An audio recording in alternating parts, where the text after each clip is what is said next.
കുറച്ച് നേരത്തെ ഞാനൊരു ഓൺലൈൻ മാധ്യമത്തിന് വേണ്ടിയിട്ട് രാജ്യസഭാ എം പിയും CPM-ൻ്റെ നേതാവും അതോടൊപ്പം കൈരളി ചാനലുമായി ബന്ധപ്പെട്ട് പ്രവർത്തിക്കുന്ന ജോൺ ബ്രിട്ടാസിൻ്റെ ഒരു അഭിമുഖം കാണാനിടയായി.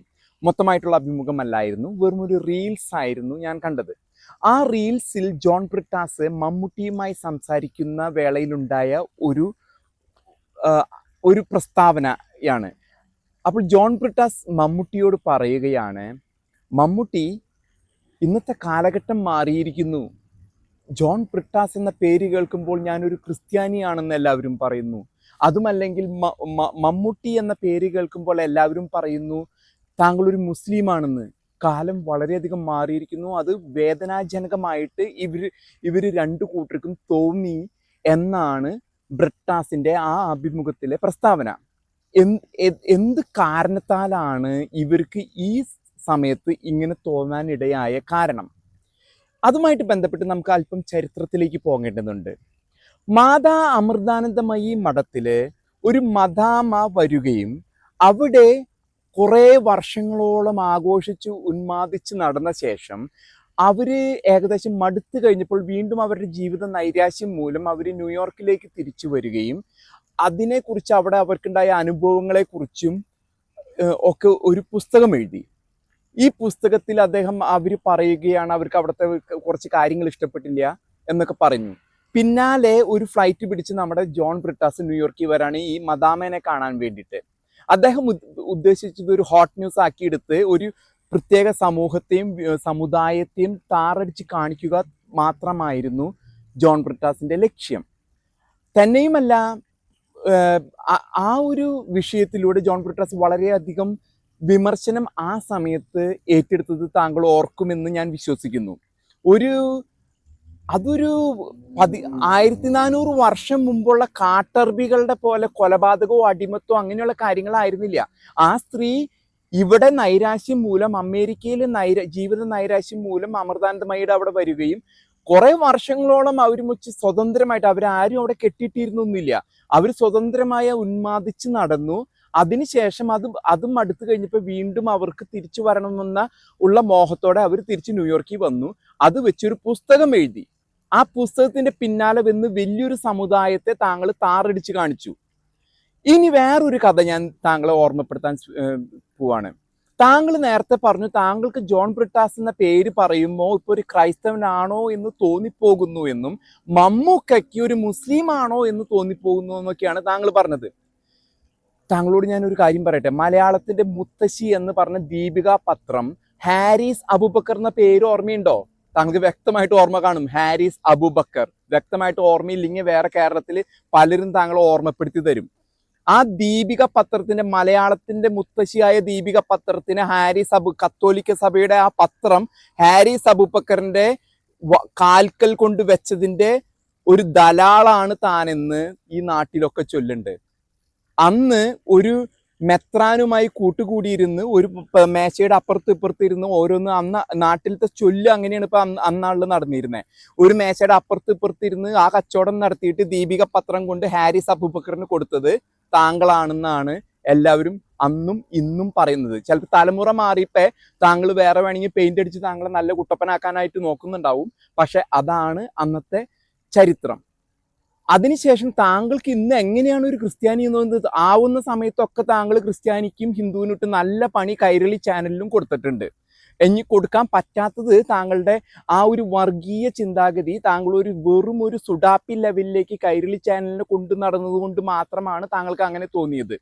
ഇനി താങ്കളോട് ചെയ്യാൻ പറ്റാവുന്ന ഒരു കാര്യം, കാരണം ഇതൊന്നുമല്ല അമൃതാനന്ദമയിയുടെ അവിടെയുള്ളതോ ദീപികയുടെ പത്രം വിൽക്കലൊന്നും ആയിരുന്നില്ല താങ്കളുടെ ജോലി. താങ്കൾക്ക് ചെയ്യേണ്ടത് ലക്ഷോപലക്ഷം മലയാളികളായ സഹോദരങ്ങൾ ഹിന്ദുവായും മുസ്ലിമായും ക്രിസ്ത്യാനിയായും മരുഭൂമിയിൽ ബുദ്ധിമുട്ടി കാട്ടർബികളുടെ അടിമത്തത്തിൽ ജീവിക്കുന്നുണ്ട്.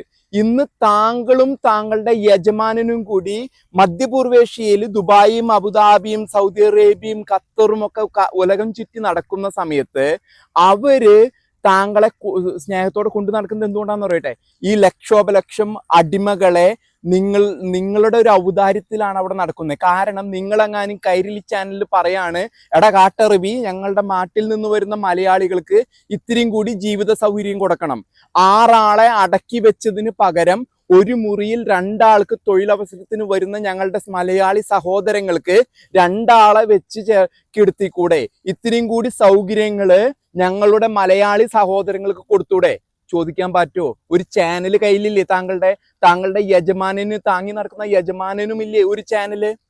ആ ചാനലിന്റെ ചെയർമാനും അതിന്റെ തൊട്ടു താഴെയുള്ള സ്ഥാനത്തിരിക്കുന്ന താങ്കൾ ഇന്നേ വരെ ഒരു വാക്ക് ആ കാട്ടറബികൾക്കെതിരെ പറഞ്ഞിട്ടുണ്ടോ ബ്രിട്ടാസെ? എന്നിട്ട് ഏത് വകുപ്പിലാണ് താങ്കൾക്ക് ഇന്ന് തോന്നിയത് ഒരു ക്രിസ്ത്യാനിയാണെന്ന്? പിന്നെ ഇനി ഞാൻ വേറൊരു കാര്യം പറയാം. അവിശുദ്ധനായ വ്യവസായി എന്ന് സഖാവ് VS അച്യുതാനന്ദൻ പറഞ്ഞ ആ ഒരു വ്യവസായിയുമായിട്ട് താങ്കൾക്ക് എന്തായിരുന്നു? ഹാരിസ് അബൂബക്കറുമായിട്ടുള്ള താങ്കളുടെ ബന്ധം എന്തായിരുന്നു?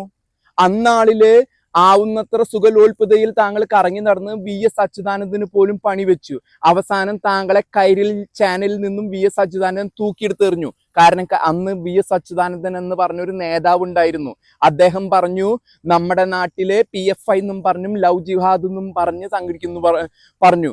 അദ്ദേഹത്തിന് എടുത്ത് എറിഞ്ഞു കളയാനായിട്ട് മുഖ്യ പങ്ക് വഹിച്ചതാണ്, കാലുവാരാനായിട്ട് മുഖ്യ പങ്ക് വഹിച്ചതിൽ ഒരുത്തനാണ് ജോൺ ബ്രിട്ടാസ്, കൈരളി ചാനൽ. അതുകൊണ്ടാണ് താങ്കളെ തൂക്കിയെടുത്ത് എറിഞ്ഞിട്ട് താങ്കൾ പിന്നെ ഏഷ്യാനെറ്റിൽ ഇപ്പോൾ കുറച്ച് നാൾ കറങ്ങി നടക്കേണ്ടി വന്നേ.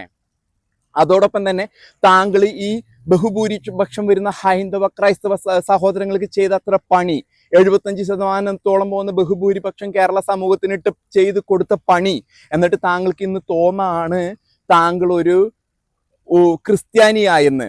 താങ്കളും താങ്കളുടെ യജമാനന്റെ മകനും കൂടി റാഫേലെ തീവ്രവാദീനെ രക്ഷിക്കാൻ നടന്നു. അവിടെ ടണൽക്കുള്ളിൽ നിന്നിട്ട് നടക്കുന്ന, താങ്കൾ പറഞ്ഞില്ല ഇപ്പൊ ക്രിസ്ത്യാനിയാണെങ്കിൽ താങ്കൾ ഇസ്രായേൽ ദൈവത്തിന്റെ സ്വന്തം ജനമായ മക്കളായ ജൂതന്മാരെന്നൊക്കെ പറയും. ഞാൻ അതിന്റെ വർഗീയത പറയല്ല. അങ്ങനെ ഇസ്രായേലിന്റെ കൂടെ നിൽക്കണം. കാരണം ഈ പറഞ്ഞ ഹമാസ് എന്ന തീവ്രവാദി സംഘടനയാണ് ഇസ്രായേലിലേക്ക് ബോംബെറിഞ്ഞ് 1200 ആൾക്കാരെ കൊന്നത്. എന്നിട്ട് അതോടൊപ്പം തന്നെ ഈ യഹീവ സിൻവാറൊക്കെ കൂടി ചെയ്ത പണിക്കാണ് 46,000 പാവം പാലസ്തീനികൾക്ക് കൊല്ലപ്പെട്ടത്. ഇന്ന് ഹമാസിനെ അവിടെ ഗാസയിൽ എയറിൽ നിർത്തി നല്ല ഇടി എയറിൽ നിർത്തി. അത് കേരളത്തിൽ വരും. ആ തീവ്രവാദത്തിന് ഒരു ജമാഅത്തെ ഇസ്ലാമിയുടെ ചാനൽ പോലെ ചുക്കാൻ കൊടുക്കേണ്ടതല്ല കൈരളി ചാനല്. ഇത്ര നാളും നിങ്ങൾ ഒരു ചെറു ശതമാനത്തിന്റെ കൂടെ നിന്ന് ഇത്തരത്തിലുള്ള പണികൾ ചെയ്തു കൊടുത്തു ബ്രിട്ടാസ് അതിൽ നല്ല പങ്കുണ്ട്. ബ്രിട്ടാസിന്റെ കൈമ രക്തം പുരണ്ടിട്ടുണ്ട്. ഈ വക കാര്യങ്ങളും ഇങ്ങനെയുള്ള ഒരു വിഭാഗത്തിനെ മാത്രം പ്രീണിപ്പിച്ച് നടന്നതിൽ വ്യക്തമായ പങ്ക് ബ്രിട്ടാസിനുണ്ട്. ബ്രിട്ടാസ് ദീപികയും അമൃതാനന്ദമായി ഇതാണെങ്കിലും വ്യക്തമായിട്ട് ഇനി ഞാൻ ബ്രിട്ടാസിനോട് ചോദിക്കാം, ബ്രിട്ടാസിന് എങ്ങനെയാണ് ഈ രാജ്യസഭാ സീറ്റ് കിട്ടിയത്? വെറും പ്രീണന രാഷ്ട്രീയം കൊണ്ട് നടന്ന് അതിന്റെ പേരിൽ ഒരു ലോക്സഭ ഇലക്ഷന് ജനങ്ങളെ നേരിട്ട് ബ്രിട്ടാസിന് ജയിക്കാൻ സാധിക്കില്ല. ഞാൻ ഉറപ്പ് പറയണ, ബ്രിട്ടാസിന് അത് ജയിക്കാൻ പറ്റില്ല. ഒപ്പം തന്നെ ബ്രിട്ടാസ് ഇന്ന് തോന്നി എന്ന് പറയുന്ന വർഗീയവാദം കേരളത്തിൽ വളർന്നു വരുന്ന സാഹചര്യത്തിൽ ബ്രിട്ടാസിന്റെ ചാനലിന് എന്തുകൊണ്ട് വഖഫ് എന്നൊരു വിഷയം ഏറ്റെടുക്കാൻ പറ്റുന്നില്ല? മുനമ്പത്ത് പോയി ആദ്യം കാണിക്കേണ്ടത് ബ്രിട്ടാസിന്റെ ചാനലായ കൈരളി ചാനലായിരുന്നു. എന്തുകൊണ്ട് ബ്രിട്ടാസെ താങ്കളുടെ ചാനലിന് അവിടെ പോകാൻ പറ്റിയില്ല? കൈരളി ചാനലിൽ എന്തുകൊണ്ട് മുനമ്പത്തും ചെറായിലും പോകാൻ പറ്റിയില്ല? മുനമ്പവും ചെറായും ഒരു തുടക്കം മാത്രമാണ്. വഖഫിന്റെ അസറ്റ് മാനേജ്മെന്റ് വെബ്സൈറ്റ് എടുത്ത് നോക്ക്. കേരളത്തിൽ 33,000 acre movable assets, immovable assets.